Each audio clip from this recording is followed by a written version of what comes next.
warahmatullahi wabarakatuh.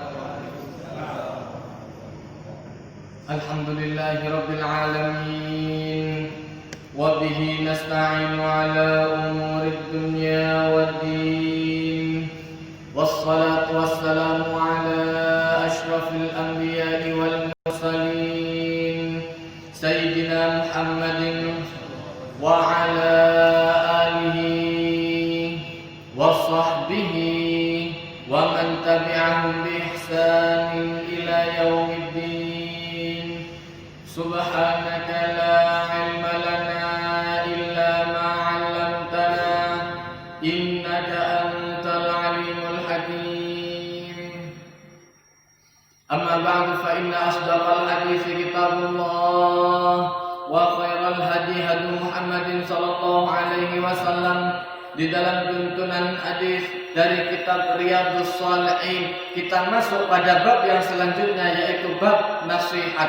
Jadi setiap orang wajib menasihati satu dengan yang lainnya. Maka kemudian Allah Ta'ala menjelaskan di dalam Al-Quran, wa'mur ahlaka bis-shalah. Ajak keluarga Anda untuk sholat. Jangan masuk surga sendiri, baik untuk dirinya sendiri. Wah, aku tak sembahyang dewe, karepku dewe, aku tak lebih surga dewe, kamu bisa ngomong.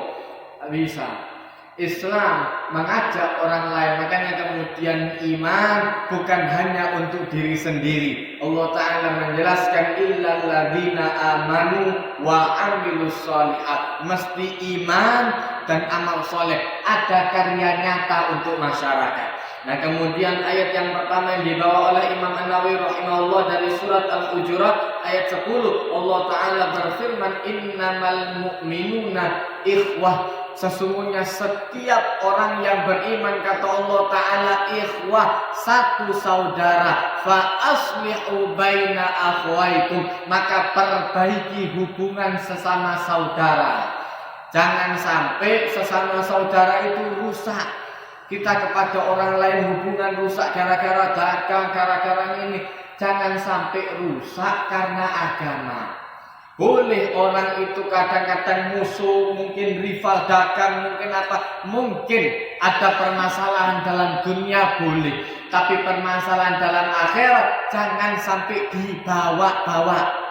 Wong kadang-kadang tidak cocok ambil masjid itu, soal gak sembahyang nang kono sama sekali. Saya musuh sama takmirnya di sana. Itu dulu takmirnya pernah ngusir saya. Akhirnya terus dia tidak mau sholat di sana. Jangan sampai salah. Akhirnya Allah Ta'ala dimusuhi. Itu sih salah. Jangan sampai Anda musuh kepada Allah Ta'ala karena makhluk. Lalu namanya makhluk itu biasa, gaya salah itu biasa. Itu sampai orang itu kemudian Allah Ta'ala jadi sasaran karena kita mangkel. Karena kita mangkel tahu bisa tahu sembahyang nang kono. Mari ketemu ambil wong iki eker-ekeran ambil wong iku tak sembahyang nang kono maneh wis percuma wis sembahyang nang kono kok ketemu wong iku maneh. Salah. Malah masjidnya yang dimusuhi, salah. Justru tambah salah di sana. Nah, maka kemudian kalau sudah urusan kepada Allah Ta'ala harus dikelirkan. Nah, maka kemudian setiap orang itu dalam urusan kepada Allah Ta'ala harus baik. Bisa orang kemudian rusak satu dengan yang lainnya, saling bermusuhan. Makanya kemudian pentingnya orang berilmu itu seperti itu. Jadi orang ngerti madhab kok ini, madhab kok gini, yang kayak gini enak. Begitu orang pandangannya luas akan tenang. Ono sembahyang takbir Allahu Akbar dodo, alhamdulillah tenang. Pokoknya sembahyang nang kene nang sebelah kini diculno. Itu semua ada dasarnya sendiri-sendiri. Kabeh ndelok Rasulullah kabeh. Jadi daun sing rasa paling benar dhewe. Pokoknya yang seperti ini yang betul. Ini yang niru Rasulullah, yang lain enggak niru Rasulullah. Dari sopo? Itu semua ada dasarnya. Tinggal orang mau belajar atau tidak. Itu aja.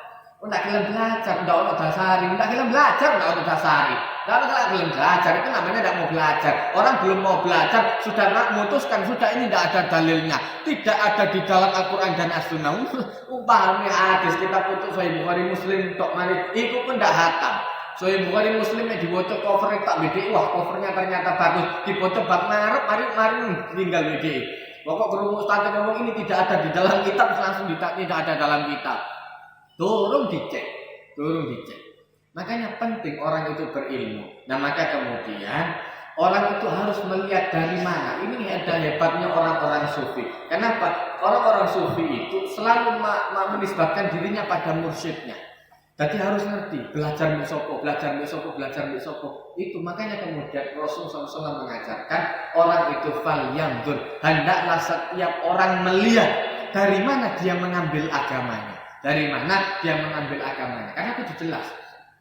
Nah maka kemudian Allah Ta'ala memperingatkan orang itu boleh mungkin bermusuhan dalam masalah dunia, tapi jangan sampai masalah Allah Ta'ala dibawa-bawa. Disik waktu poso tahu ditawari ambil umpah ini dibagi zakat, dapat zakat. Waktu puasa dia oleh zakat. Begitu puasa tahun ngarep dia ndak oleh zakat. Nek ngono aku ndak poso percuma ndak oleh zakat. Poso sing dimusuhi. Salah. Makanya kemudian orang itu ketika mangkel dengan sesuatu harus jelas sing dimangkeli apa. Makanya seringkali ketika para ulama mengajarkan Anda kalau benci kepada orang, bencilah karakternya, jangan benci kepada orangnya. Karena ada kalanya karakter yang buruk itu bisa dihapus. Tapi kalau seandainya Anda kadung benci sama orangnya, itu udah iso hilang. Serat luar biasa. Anak kan wis kecap wong ngono. Wis pokoke wong iku ndak bakal oleh hidayah. Orang kalau sudah seperti itu ndak bakal dapat hidayah, sudah percuma.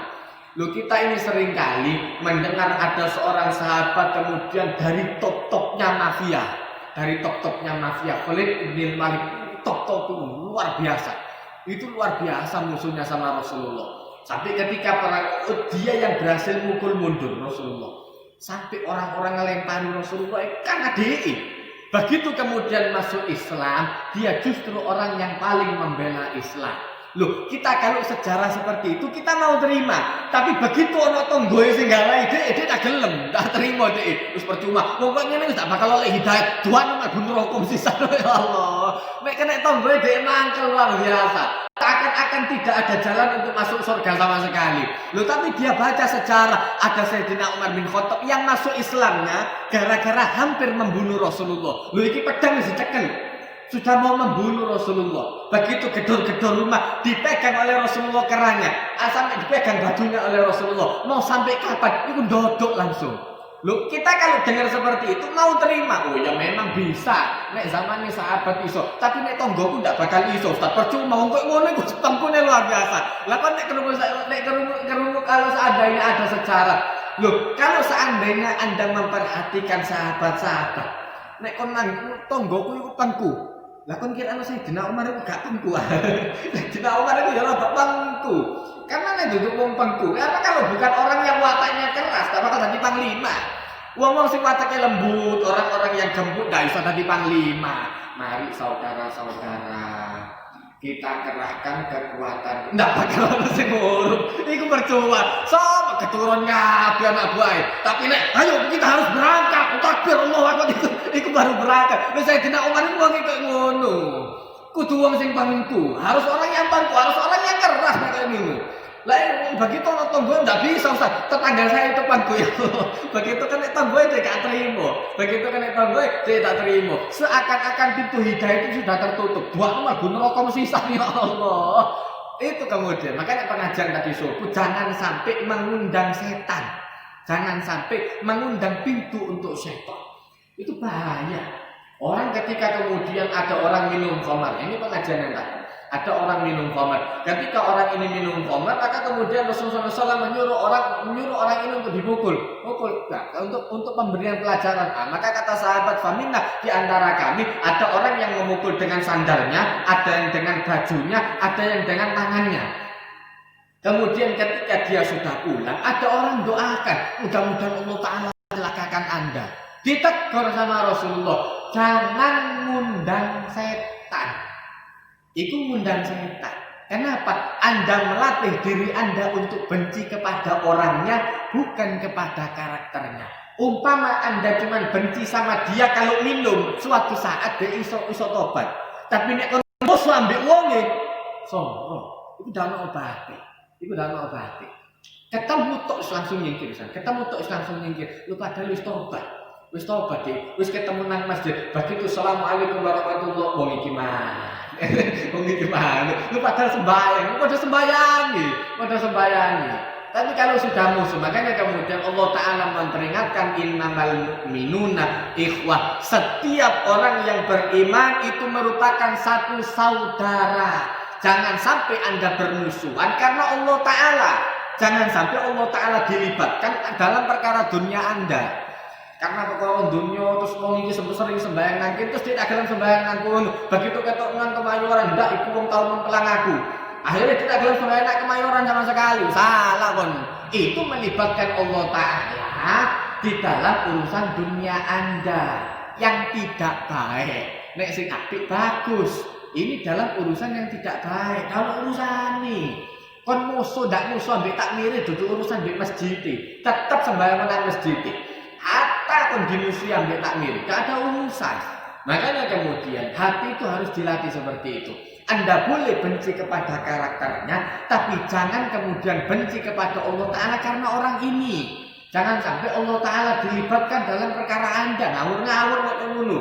Akhirnya kemudian musuh sama masjidnya karena mungkin dulu pernah ngeleset di Kemayoran terus dijejek ambek takmiri, lari nyingkir, mangkel deh. Akhirnya kemudian tak gelem sembahyang nang Quran, tetu mau takmiri balul-balul. Ya Allah. Kan mau sampai takmiri gak apa-apa, tapi jangan sampai musuh sama masjidnya.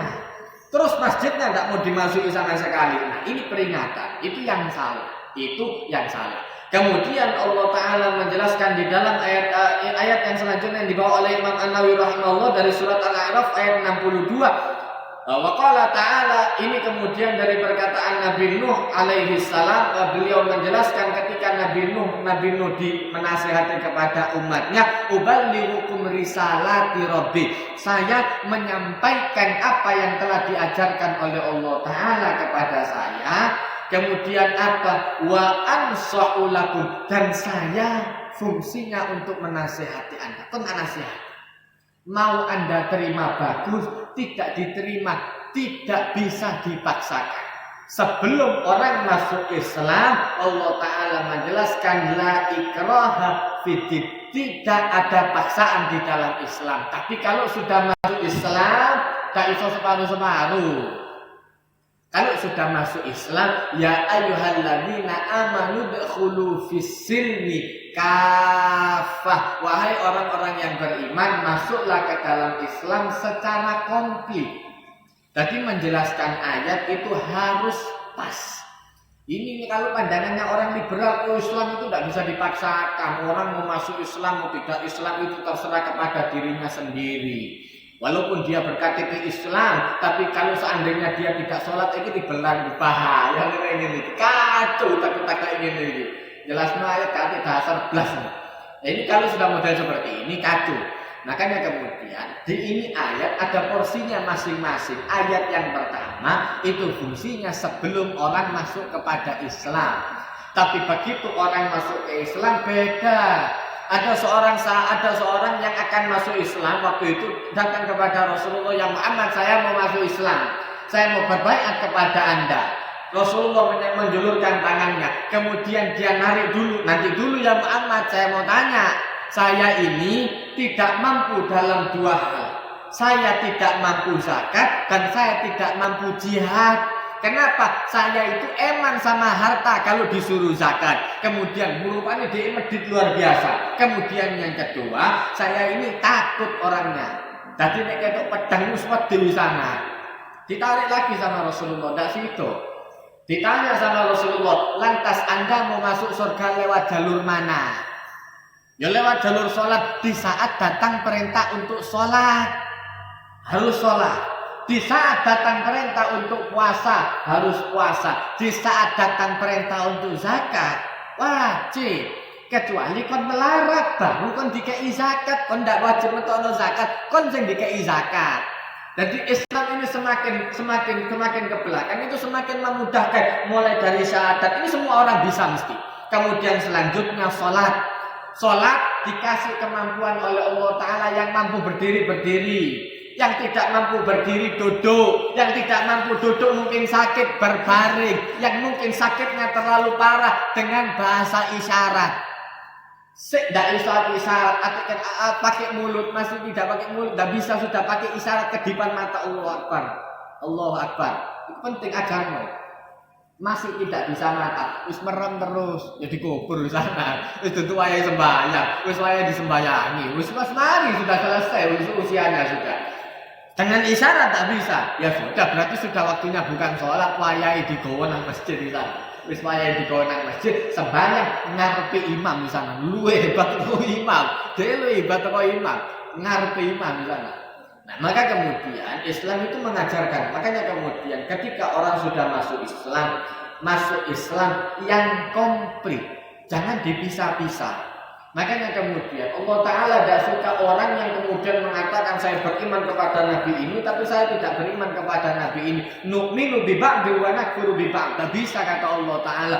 Kalau sudah masuk Islam, semua Nabi Allah Ta'ala itu harus diakui.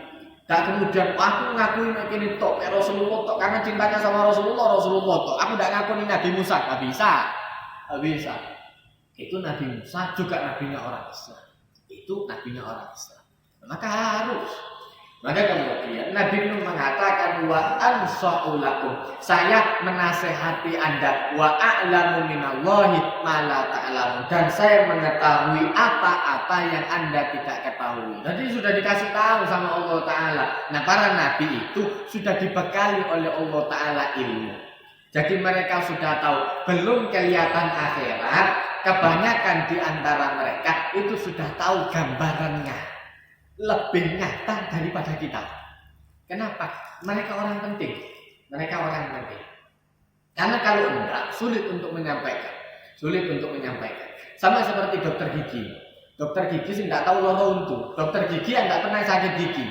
Begitu ada pasien datang, wah sembarangan deh. Dok, saya sakit. Oh ya, ini saya dulu pelajar, ini saya dulu belajar. Kalau orang sakit bolong gini giginya harus dipergeduk gitu. Sampai teman, uangnya sampai lorong nyetnya ini nggak ngurus deh. Kenapa? Nggak pernah sakit deh. Karena dia tidak pernah sakit gigi. Tapi kalau dia pernah sakit gigi, begitu uang merosot, langsung diangkat sampai diibore. Tapi nek uang nggak ngerti, diterus tuh sembarangan. Makanya orang penting pengalaman. Orang itu penting pengalaman, harus. Makanya Rasulullah SAW ditunjukkan oleh Allah Ta'ala modelnya surga, ditunjukkan oleh Allah Ta'ala modelnya neraka. Untuk apa? Biar kalau menceritakan itu seakan-akan ada di depan mata. Jadi kemudian makanya hadis-hadisnya Rasulullah itu kalau dipelajari, neraka itu seakan-akan kuat, ada di depan mata betul. Kalau panasnya sekian, kemudian meluapnya sekian, pelteannya saja, kalpos kata Rasulullah, pelteannya saja, bunga apinya cetas. Itu besarnya sama seperti istana. Duduk cerita omah gubuk, istana sak gede-gede terus mencetati kan. Bayang nek itu kene. Itu kata Rasulullah SAW, anginnya itu bisa sampai membakar wajah, yaswil wujuh, anginnya saja. Kubur kene dalu itu bas, kobom misalnya, wis gosong misalnya, ini duduk gosong karena ireng nih, areng enggak. Justru gosong karena kena panasnya itu tadi, luar biasa. Jadi kemudian begitu orang yang pernah mengalami ceritanya itu seru luar biasa. Nah, maka kemudian Allah Ta'ala menunjukkan ini kemampuan seperti ini diberikan oleh Allah Ta'ala kepada para nabi. Kemudian ayat yang selanjutnya dibawa oleh Imam An-Nawawi rahimahullah dari surat Al-A'raf ayat 68 lanjutannya. Tadi ayat 62 cerita tentang Nabi Nuh, selanjutnya cerita tentang Nabi Hud alaihi salam. Nah, maka beliau juga mengatakan, "Ubalighukum risalati rabbi wa ana lakum nasihun amin." Saya menyampaikan apa yang telah dirisalahkan oleh Allah Ta'ala, dan kata Nabi Hud, "Wa ana lakum nasihun amin." Dan saya sebagai penasehat untuk Anda, amin, yang bisa diamanati. Wis amanat, wis mesti jujuri. Kemudian hadis yang pertama yang dibawa oleh Imam An-Nawawi dari bab nasihat ini, hadis yang pertama dari Abi Ruqayyah Amin bin Aus ad-Dari radhiyallahu anna Nabiy sallallahu alaihi wasallam qala ad-dinu an-nasiha. Qulna liman? Qala lillahi wa li kitabihi wa li rasuli wa li a'immatil muslimina wa ammatihim. Rawahu Muslim. Jadi dari Abi Ruqayyah menjelaskan sesungguhnya Rasul sallallahu alaihi wasallam bersabda, ad-din an-nasihat, agama itu nasihat. Sahabat bertanya, liman, untuk siapa ya Rasulullah? Kata Rasulullah, satu, menasehati untuk kembali kepada Allah Ta'ala, tentu lillah.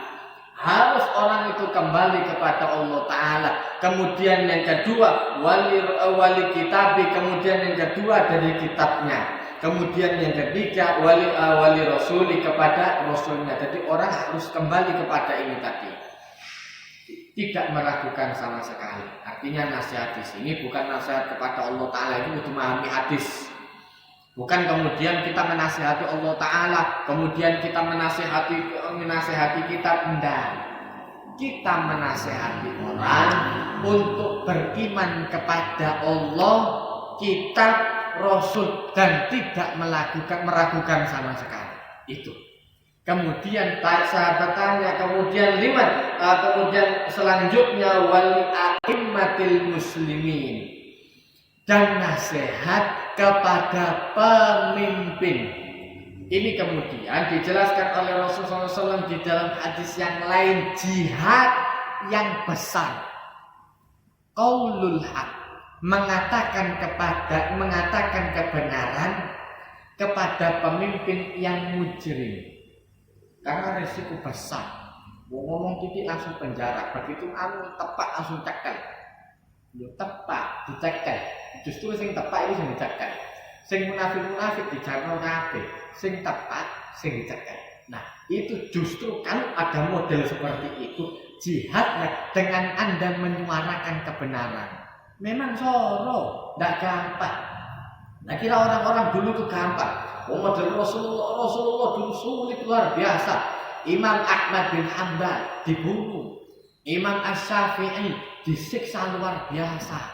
Imam Abu Hanifah kodoh. Orang-orang yang alim-alim disuruh mati dibunuh. Jangan kita imam madhab dipateni, ya kemana ini sing melu imam madhab, sing gawe madhab dipateni,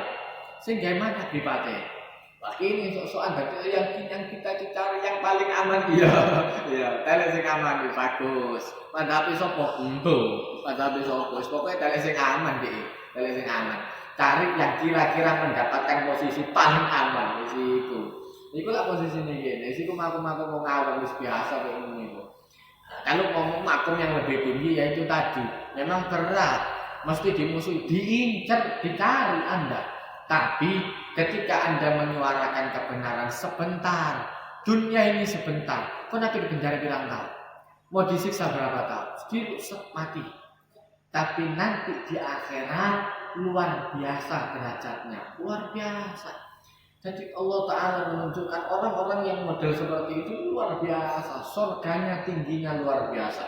Nah, maka kemudian Allah Ta'ala menjelaskan wali a'immatil muslimin, nasihat kepada pemimpin-pemimpin muslim, wa amatihim, dan kepada orang-orang umumnya, kepada masyarakat umumnya. Nah ini penting.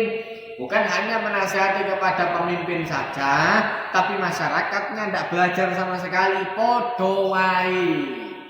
Kita ini mau kemudian mau demo, mau kemudian mengajarkan yang ada di atas, tapi mentalnya kita, mental pengemis. Diajari model kayak apa wangel. Nanti yang jadi orang rusak lagi. Kenapa? Kau tidak sadar. Anda tidak sadar. Begitu ada pemilu, sing duwe paling akeh sing dipilih, sing nyogoke paling akeh sing dipilih, iku salah kene. Itu salahnya kita. Makanya mereka cari uang balik. Nah, yang jadi orang yang jujur jarang mereka gelem nyuap. Apa maneh wong sing jujur jarang ada yang kemudian backingi, jarang ada yang mau nyuap. Mereka cari cara yang jujur. Orang-orang yang tidak jujur suap. Toh nanti ketika jadi mereka bisa balik modal. Wong sing jujur mikir dia dari maju cari cara yang jujur. Setelah kemudian jadi mereka tidak ngambil dari hartanya orang-orang. Jadi digolek sing teko sing genah-genah. Yo soro balik modali. Kira-kira 5 tahun wis mari buyar wis tak nyalon maneh. Wis mari sing jujur entek kabeh. Sudah sekali nyalon kemudian mesti rugi kabeh, Tapi kalau orang yang nggak jujur, mereka cari balik modal. Nah kene iku akeh dibujuki ambek koyo ngono. Bahlulnya kita itu seringkali dibujuki sama seperti itu. Begitu jadi dicari yang kemudian paling banyak serangan fajarnya yang mana? Iku serangan fajar. Duwe gini. Tak kandhani kok ben pinter. Serangan fajar sing kon dikeki 1.000 iku duwekmu. Mari kon ngekeki 1.000, begitu kemudian mereka jadi listrik diundangno. Umpama dinaikkan sama mereka 10.000 saja. Umpama dinaikkan 10.000 saja. Sing dikei kemarin waktu mereka ngasih satu kelurahan, anggap 1.000 orang. Anggap 1.000 orang satu kelurahan. Yes. Itu 1.000. Yes. Ya, nanti begitu jadi mereka tinggal menaikkan biaya listrik untuk satu kota. Iki sak kelurahan sing bahlul-bahlul iki mau dibayar iki mau, ya, terpaksa mereka milih orang-orang ini ruginya untuk satu kota. Dia kan gak mikir. Dikei sembako, wah bangga luar biasa. Ya Allah iku duitmu, jangan bahlul iku duitmu. Tak yakin iku duitmu. Nanti Anda bayar listrik, Anda bayar air, segala macam. Ya itu mau akhirnya tak karu-karuan. Karena yang dipilih orang yang salah. Nah ini penting. Mumpung kami pemilu tak kandhani dhisik. Duduk kampanye ndak, aku gak nyalon salah satu paslon ndak anu. Cuma aku ngongkon miklik sing waras. Milih sing enak. Ojo milih sing ati nogo-nogoan. Jadi belajar mikir waras. Orang kemudian yang serangan fajarnya banyak. Iku duitmu. Kan dijoko 1.000. Mereka kemudian ngambil dari tiap bulannya 10.000. Ini untuk satu kota. Dari setiap bulannya 10.000. Teko sak kelurahan ae wis balik modal wis sampeyan. Mongane sak kota. Kene kan kadang-kadang gak mikir, dikek iku bangga, seneng luar biasa. Mongane ketua RT nek soalnya oleh bati gede dik dikelompok ngomong. Bojo itok gelem ae ngono. Wangel luar biasa, ngandani ngono iku wangel luar biasa. Itu kemudian pentingnya cari orang yang jujur. Nah, maka kemudian ini yang kemudian dididik oleh Rasul Shallallahu Alaihi Wasallam. Pada masa Sayyidina Utsman ada orang protes sama Sayyidina Utsman. Takon Sayyidina Utsman diprotes. Begitu dia Sayyidina Ali.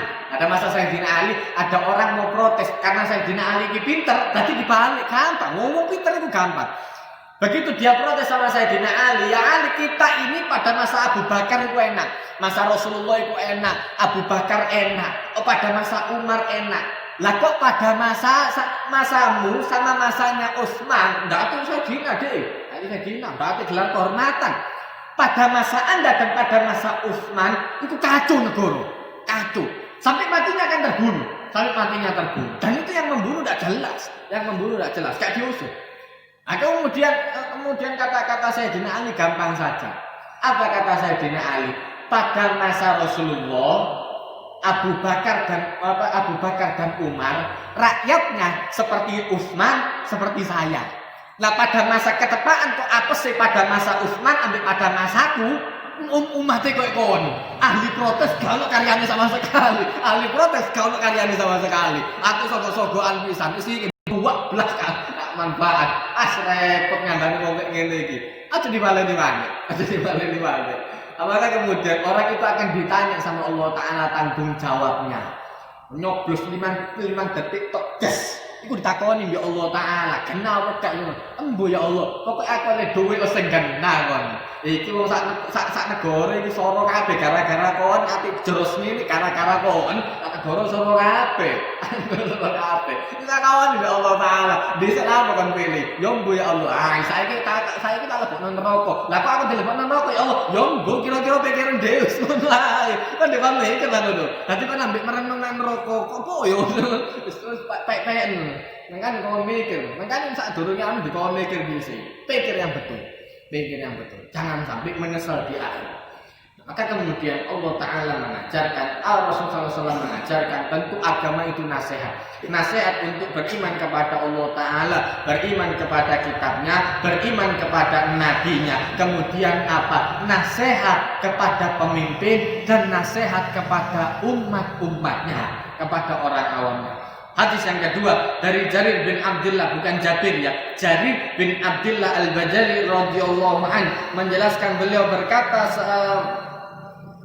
qala bay'atu Rasulullah sallallahu alaihi wasallam ala iqamis salati wa ita'iz zakati wan nus'i likulli muslimin, muttafaqun alaih. Jadi Jarir bin Abdullah radhiyallahu anhu menjelaskan, ketika saya berbaiat kepada Rasul sallallahu alaihi wasallam, Rasulullah menyuruh saya untuk berbaiat, untuk berjanji agar selalu mendirikan sholat, iqamis sholat, mendirikan sholat. Kemudian yang kedua, wa ita'iz zakat. Begitu kemudian muncul kewajiban untuk zakat, wajib zakat. Kemudian yang ketiga, wan nus'i likulli muslimin, menasehati kepada setiap orang yang Islam. Duduk tugasnya ustaz tok. Ngenteni ustaz sing nasihati, cuma ngenteni ustaz sing nasihati ini kan ketok salah tegur. Kalau Anda kelihatan salah tegur, tapi menegur itu harus pas. Makanya Allah Ta'ala mengajarkan, ya ayyuhalladzina amanu taqullah, wahai orang-orang yang beriman, taqullah, jaga takwamu kepada Allah Ta'ala. Ayat ini ben Jumat digowo. Wa qulu qaulan sadida. Kalau mau ngomonglah dengan omongan yang tepat. Tepat itu tepat lokasi, tepat waktunya, dan tepat sasarannya. Ini tiga ini yang perlu diperhatikan. Ada kalanya orang api negur imami salah. Imami salah itu bocoane, aku sing bener. Begitu kemudian assalamualaikum warahmatullah, sok sangar di maju nang ngarepe imami ditegur, imam Anda itu salah, sing goblok sing negur. Duduk perkara sing goblok sing negur. Kenapa? Dia tidak tahu kapan tempat untuk menasehati dan kapan masa untuk nasihati. Makanya Imam Syafi'i radhiyallahu anhu mengajarkan, kalau ada orang menasihati saya di saat sendiri, hakikatnya dia menasihati saya. Tapi kalau dia menasihati saya di depan umum, berarti dia mempermalukan saya. Ngisi-ngisi no. Negur, kon iku nek sembahyang sing genah iki ngarepe wong-wong iki, ngarepe kanca-kancane. Meneh gak sembahyang maneh, Dik. Meneh gak sembahyang maneh. Gara-gara ditegur. Sembahyang gak iso sembahyang. Sembahyang sing kan aja tole-tole. Lho bener. Lafate bener. Tapi enggone sing ndak bener. Nek wis ijen baru kandhanono. Kemudian tepat orangnya. Jangan kemudian bikin bahasa yang ambigu. Ini sering orang kemudian curhat, BID ono masalah mbek bojone. Terus kemudian curhatnya di sosial media. Memang semua laki-laki itu sama. Suka berkhianat. Iki wong lanang sing ngrungokno saken-akeni. Sing genah iki akeh, sing ngelanak bojone dhewe. Sing boto wong akeh. Akhirnya sing ndak terima wong akeh. Itu sasaran juga tidak tepat. Makanya jangan terbiasa curhat di sosial media. Aku sikis kowe iki tadi curhat di sosial media soro iki. Tahun obati. Wis ngono iku soro. Kenapa? Akan dilihat oleh orang lain. Mempermalukan diri Anda. Itu mempermalukan diri Anda. Jadi kudu dipikir kayak ngono iku. Orang-orang mau curhat di sosial media, yang malu Anda sendiri. Jadi kudu siap-siap. Yang malu Anda sendiri, bukan orang lain. Bukan suami Anda. Anda niatnya untuk nggasak suami. Yang malu Anda sendiri. Pas sing komen wong sing genah. Ati ustaz sing moto. Semua orang laki itu suka berkhianat. Tak komen ambil aku. Mosok. Benih sing ayo. Nah, makanya kemudian nek anu tepat sasarannya kudu tepat. Sasarannya kudu tepat. Gak tepat tak komen ambil aku. Saat ngawur-ngawur tak komen pisan ambil aku. Wah, aku doyan ngono soalnya wong akeh komen, ate gawe status sing ndak kok tak komen pisan ambil aku. Sekali-sekali tadi ben ngerti, biar tahu agar dia tidak mempermalukan dirinya lagi. Itu justru ngisi-ngisi awake dhewe. Nah kemudian hadis yang terakhir dari Anas bin Malik radhiyallahu anhu, Amin Nabi sallallahu alaihi wasallam qala la yu'minu ahadukum hatta yuhibba li akhihi ma yuhibbu li nafsihi muttafaqun alaih. Dari Anas bin Malik radhiyallahu an, dari Nabi sallallahu alaihi wasallam bersabda la yu'minu, Rasul sallallahu alaihi wasallam bersabda la yu'minu ahadukum, seseorang di antara kalian tidak sempurna imannya kecuali hatta sampai dia mencintai saudaranya sama seperti dia mencintai dirinya sendiri. Kalau tidak mau disakiti, jangan menyakiti. Kalau seumpama Anda tahu itu tidak baik untuk Anda, kandhanono dulurmu iku gak apik, ojo dibaleni maneh. Ngono. Jadi jangan kemudian prinsipnya pokoknya bukan saya. Jangan pokoknya bukan saya. Nasihati yang baik. Tidak gelem nurut urusan ide. Sing penting terus ngandani. Jangan sampai kita tidak ada jasanya sama sekali untuk Islam. Makanya kemudian harus mencintai. Sampai kemudian infak yang paling tinggi. Kata Allah Ta'ala berfirman lan tanalul birra hatta tunfiqu mimma tuhibbun. Anda tidak bisa mencapai derajat albir kecuali Anda mau infak dari apa yang Anda cintai. Loh, kalau Anda tahu itu baik untuk Anda, justru itu baik untuk orang lain. Kayak nolai. Iki soalnya apik kayak aku. Kayak nolai. Begitu itu sudah Anda sudah sampai makom suara luar biasa. Gitu untuk makom itu luar biasa sudah. Insya-Allah ngalahin sudah usah umum. Kemudian dilatih dari barang apa yang dicintai, diteluk pelan-pelan. Tak langsung enggak. Sayyidina Abu Bakar bisa latihannya kayak ini. Tak langsung kabentek enggak. Dari awal sering kumpul sama Rasulullah, kemudian tambah tertarik, tambah kentok lebih, tambah senang ini. Jadi kemudian semakin meningkat.